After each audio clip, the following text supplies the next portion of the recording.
Assalamualaikum warahmatullahi wabarakatuh. Ketemu lagi dengan Kang Juragan. Nah, ini Akang dan Teteh, kita akan membahas pembuatan kolam dengan ukuran 3 dikali 1. Nah, ini kebetulan panjangnya ini sekitar 3 meter, lebarnya ini sekitar 2 meter, kedalaman 1 meter. Nah, baik teman-teman, kita akan bahas satu persatu agar menghasilkan kolam yang memiliki ekosistem air yang bagus. Dan ini kita udah aplikasikan di dunia nyata. Hasilnya itu ikan tuh sehat, terus airnya bagus, dan alhamdulillah jangan sampai ya kita ketemu ikannya sakit-sakit. Nah, makanya kita gali terus nih ilmu-ilmu filterisasinya agar ekosistem air itu bagus. Sebelum ngomongin ikan koi ini, dia sebenarnya hidupnya bisa di alam liar. Memang hidupnya di alam liar sih dia, ikan emas, ikan karper.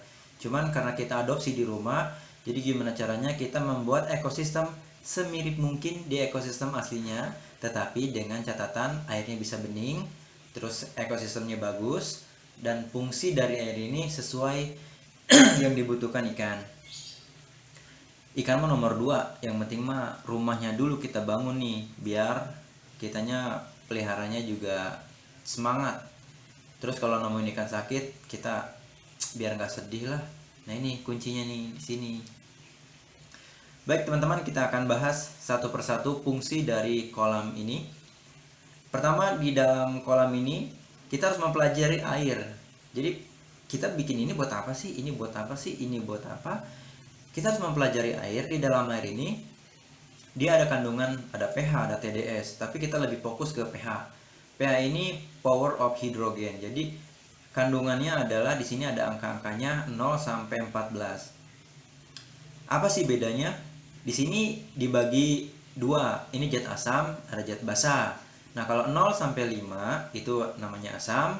Kenapa sih ikan nggak bisa hidup? Karena alkalitasnya tinggi. Karena alkalitas itu racun, jadi ikan itu nggak bisa hidup. Sedangkan idealnya di angka 7, 0 sekitar 6, 7, 8 ikan masih oke-oke aja sih. Nah, sedangkan kalau di angka 9 sampai 14 itu basah, ikan pun nggak bisa hidup. Jadi ada sesuatu yang memang nggak bisa diterima sama ikan koinya. Jadi Akang Teteh harus punya pH meter buat ngukur. Setelah kita paham air yang dibutuhkan ikan itu, jadi kita harus apa nih, rumahnya kayak gimana nih yang dibutuhkan ikan. Nah, ini teman-teman yang dibutuhkan ikan. Di sini ada biologis, ada mekanis. Ikan itu nanti dibikin nyaman. Di sini juga ada, kita harus pembuatan ekosistem yang bagus, pembuatan bakteri yang baik lah. Jadi patogen yang menghasilkan ikan sakit itu karena ekosistemnya rusak. Jadi kalau patogennya banyak, ekosistemnya rusak, sehingga penyakit itu semakin banyak, bakteri jahatnya. Nanti ikannya mungkin kalau bakteri dilawan 1 ini, ikan masih bisa kuat lah. Nanti kalau bakterinya ada 10, 1000, 2000 dan seterusnya, ikan itu pertahanan tubuhnya akan hilang. Terus gimana caranya agar ikan itu bisa sehat? Nah, perbanyak bakteri-bakteri baik. Caranya nanti ada kita jelasin. Oke, langsung aja kita bahas satu persatu. Yang pertama, di sini ada sistem filtrasi, ada 4. Yang pertama kita di sini ada mekanis. Di sini nanti kita pakai material untuk bisa untuk bisa dipasang di sini. Itu bisa kalian bisa pilih bisa brush yang kayak sikat-sikat gitulah. Terus bisa pakai jaring layan. Posisi jaring layan itu harus sama. Kalau tidur semua, kalau berdiri semua. Jadi nggak boleh berdiri, nggak boleh tiduran lah ibaratnya. Nanti di sini juga, dan seterusnya. Di sini ada namanya skimmer. Nah, ini ada skimmer. Skimmer ini nanti bertugas untuk menyerap kotoran-kotoran yang ada di permukaan air, yang mungkin bekas makanan yang tersisa, sehingga tidak bisa diurai di bawah air sama bakterinya, kesedot nanti ke sini dan seterusnya akan masuk ke bagian filter 1. Nah, ini teman-teman. Nah ini di sini filternya. Terus ini filter apa namanya, pipa apa nih? Ini adalah pipa penyedotan kotoran. Intinya sih tugasnya yang menyedot kotoran ini yang di tengah nih teman-teman. Ini simulasi aja sih, biar menandakan oh ternyata ada di sini ada penyedotan air untuk ke filter pertama. Kenapa ini sama ini, skimmer sama ini dimasukkan ke filter pertama? Karena filter pertama ditugaskan untuk menyaring kotoran kasar. Jadi kotoran-kotoran yang kasar-kasarnya di sini nih. Nah, kalau teman-teman perhatikan di sini ada ruangan, ini kayak ruangan pernapasan sih sebenarnya. Nah, kalau teman-teman punya nanti kolam, bikin kayak ruangan pernapasan, di sini bisa kita tambahkan apa namanya? Kayak gini. Kayak apa ya? Kayak penahan lah. Kayak penahan gitu. Sorry. Kayak penahan. Di sini jadi nah gini teman-teman. Nah ini contoh aja sih. Jadi penahan ini, nah ini kayak gini teman-teman. Ini kalau secara ininya kayak gini nih. Nih tuh kayak gini. Jadi penahan ini tujuan ini juga sama di ke arah sini. Tujuannya untuk menopang apa namanya, filter, media filter. Jadi di sini ada pernapasannya nih. Nanti si kotoran ini konsentrasinya akan turun ke bawah. Dia akan masuk ke filter ini, apa namanya, ke ruangan ini yang nanti bisa masuk ke apa namanya. Nah, ke sini pipa sini terus akan terkonsentrasi, ini tempat ruangan kotoran nih teman-teman.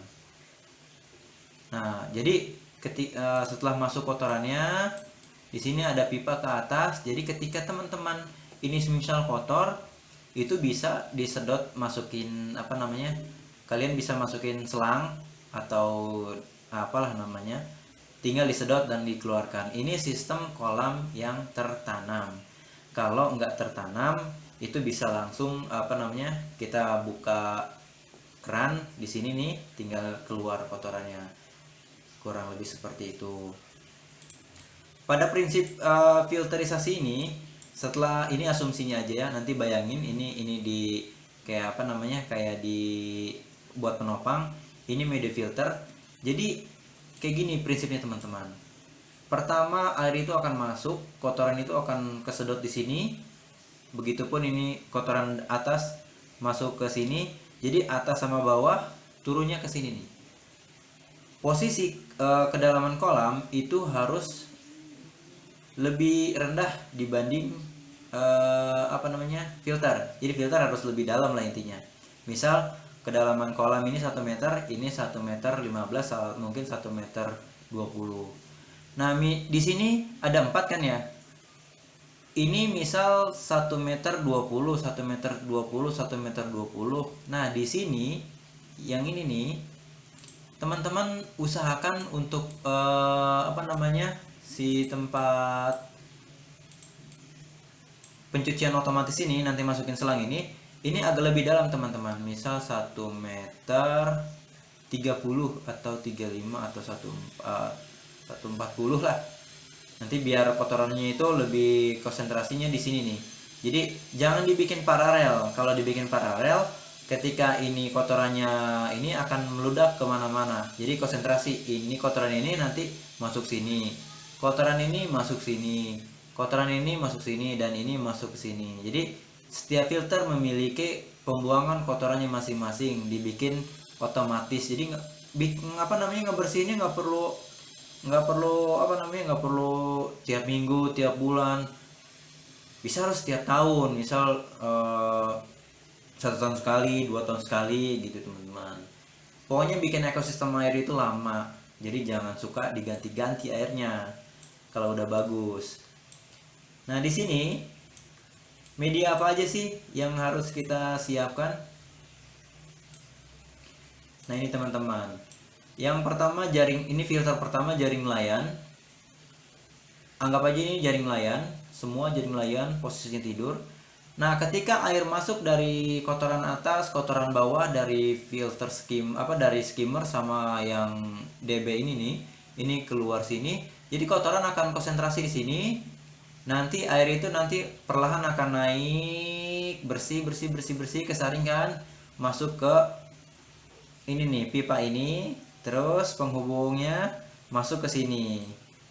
Setelah dari sini, kotoran pun sama akan jatuh ke bawah. Ini akan konsentrasi di sini lagi. Ini disaranin filternya, medianya harus karang jahe, karena karang jahe ini sifatnya basah karena dia kapur kan. Nah, sedangkan kita prinsipnya adalah kalau ada asam kita lawan sama basah. Di air ini biasanya lebih cenderung ke asam, makanya kita harus lawan sama basah, yaitu dengan karang jahe. Terus bisa kulit kerang, dia pokoknya yang terbuat dari kapur. Nanti kalau teman-teman karang jahenya atau kulit kerangnya tiba-tiba hilang beberapa bulan selanjutnya, jangan berprasangka buruk ya teman-teman. Bukan diambil orang, tetapi pengikisan sesuai kondisi air. Nanti kalau airnya ternyata asam, jadi ini air mengikis jadi normal gitu. Ini adalah ruangan dimana untuk mengontrol air biar airnya tuh normal. Posisinya kayak gimana? Sama teman-teman, kayak di sini. Misal karang jahenya tidur semua. Prinsipnya sama, kotoran jatuh ke sini. Nah, di sini ada ruangan. Ini ada kayak gini nih, kayak buat penyangga. Nanti air itu akan naik, yang bersihnya masuk sini dan seterusnya masuk ke filter 3. Filter 3 apa isinya? Itu harus diisi dengan, sekarang masuk ke biologis. Maksudnya apa? Jadi maksudnya itu kita harus bangun di sini media filternya yang mampu menghasilkan bakteri baik tepatnya. Caranya kayak gimana? Kita bangunkan rumah di sini, nanti biar dia berkembang biak dan hasilnya nanti akan melawan bakteri-bakteri jahat. Pakai apa? Salah satunya ini pakai media biobol. Terus bisa juga pakai yang lain, bisa biokristal dan lain-lain. Tergantung kalian mau pakainya yang mana. Intinya di sini rumahnya bakteri. Ukurannya sama, harus full biar setiap kerjanya itu maksimal. Setelah itu kotoran di sini akan, mungkin yang udah sedikit banget ya, kotoran ini akan mengumpul sini, akan turun ke sini, terus saya bersihkan turun ke sini, dan seterusnya. Di sini adalah tempat pelabuhan terakhir. Ini di sini ada mesin dan bisa langsung ke air. Mungkin tadi nanti kita bikin air terjun, dan di sana pun ada biobol di atasnya. Mungkin di sini mesin, biobolnya yang pakai pakai jaring tuh jangan dilepas. Jadi di sini biar manfaat, nggak cuman ada mesin doang, di sini juga ada konsentrasi di rumah bakteri. Oke, di sini tinggal sama prinsipnya. Setelah ini masuk kotoran keluar sini, turun, dan airnya bersih naik ke atas ke kolam utama. Dan di sini tuh, ini adalah selang, nanti pipa naik ke atas. Pipa tinggal sedot, kotorannya keluar. Nanti air masuk. Kalian kalau mau pakai air terjun bisa. Di sini nanti tinggal bikin air terjun kotak kayak gini. Tuh. Udah, tinggal dijalanin, baru deh ekosistemnya biasanya aman dan sejahtera ikannya. Begitu teman-teman, mudah bukan? Sederhana ya, tapi ini menentukan kehidupan ikan koi itu sehat apa enggaknya. Terus ini paling penting nih, mesinnya nih harus pakai ukuran berapa nih? Kita harus ngitung kubik air. Caranya kayak gimana? Rumusnya panjang kali lebar kali tinggi. Bisa di sini. Nah, ini biar ini aja sih, biar kalian tahu. Misal ini kan panjangnya 3, terus lebarnya kali 2, terus kedalamannya 1 meter. Nah ini teman-teman harus tahu ya, 1 meter kubik itu untuk 1000 liter air ya, jadi harus dibagi 1000, nanti dikali 1 sama dengan 6 kan, 6 nanti dikali 1000, 6000. Jadi di sini kubik airnya itu, sorry tadi bukan dibagi, dikali. Nah ini kubik airnya itu apa ya, kubik airnya itu berarti sekitar 6000 liter. Ini 6000 liter. Terus cara menentukan mesinnya kayak gimana? Nah ini kan filter kalau bisa mah 30% luasnya dari kolam ya, nggak perlu yang 40% lah, pokoknya intinya harus agak besaran lah filternya, biar kinerja filternya itu maksimal, airnya juga bagus. Ininya gede, ini kecil, ini nggak bakal jalan juga sih, nanti ada kendala aja, nanti pasti ada. Terus mesinnya berapa? Harus dikali 3. 3 ini 30%. Kenapa harus dikali 3? Karena kemungkinan kalau di 6000 doang kekuatan mesin per liter per jam, itu nanti kalau mampet, kalau apa, udah hancur nih. Kotoran akan apa namanya, nggak jalan. Terus kalau 2, dengan harapan kalau 1 kurang maksimal, bisa kekuatan kedua kolam bisa disedot, bisa ketiga. Jadi dengan dikali 3 ini kemampuan airnya itu sekitar, berarti kalau 6000 di sini teman-teman, 6000 dikali 3 sekitar 18.000. Jadi kalian harus mencari mesin dengan kekuatan 18.000 liter per jam. Jadi biar kekuatan mesinnya itu bisa menyedot 3 kali kubik air ini. Jadi in out keluar masuknya air itu dengan bagus lah nanti.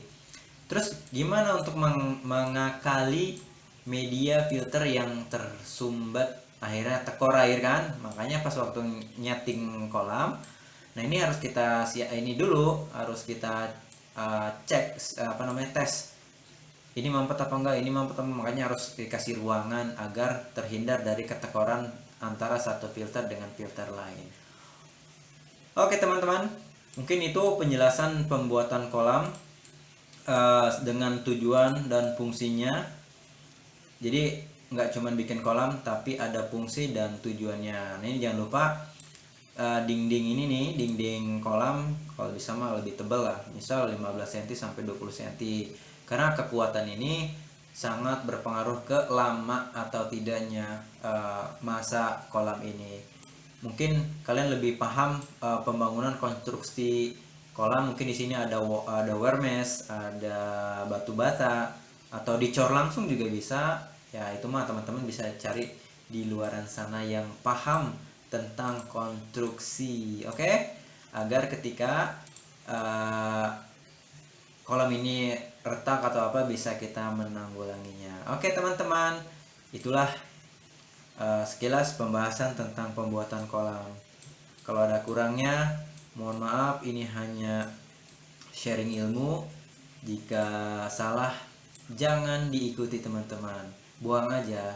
Kalau memang bermanfaat, silahkan komen, like, dan share. Terima kasih teman-teman. Assalamualaikum warahmatullahi wabarakatuh.